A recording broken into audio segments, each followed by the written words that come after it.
MD Rasel প্রশ্ন করেছেন, রোজা রেখে স্ত্রীকে চুমা দেওয়া যাবে কিনা, রোজার ক্ষতি হবে কিনা। সিয়াসি অন্যতম কিতাব সহিহ বুখারী শরীফের হাদিসের মধ্যে আসছে, মা আয়েশা রাদিয়াল্লাহু তাআলা আনহা বলেন, আল্লাহ রাসূল সাল্লাল্লাহু আলাইহি সাল্লাম রোজা রেখে তার স্ত্রীকে চুমা খেতেন। সুবহানাল্লাহ। তাহলে রাসূল সাল্লাল্লাহু আলাইহি সাল্লাম তার স্ত্রীকে রোজা রেখে চুমা খাইতেন, এর কোনো ক্ষতি হবে না।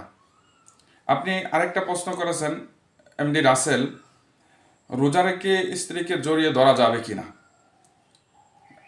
সিয়াসি অন্যতম কিতাব সহিহ বুখারী শরীফের মধ্যে আসছে, মা আয়েশা রাদিয়াল্লাহু তাআলা আনহা বলেন, আল্লাহ রাসূল সাল্লাল্লাহু আলাইহি সাল্লাম তার স্ত্রীকে শরীরের সাথে শরীর স্পর্শ করতেন।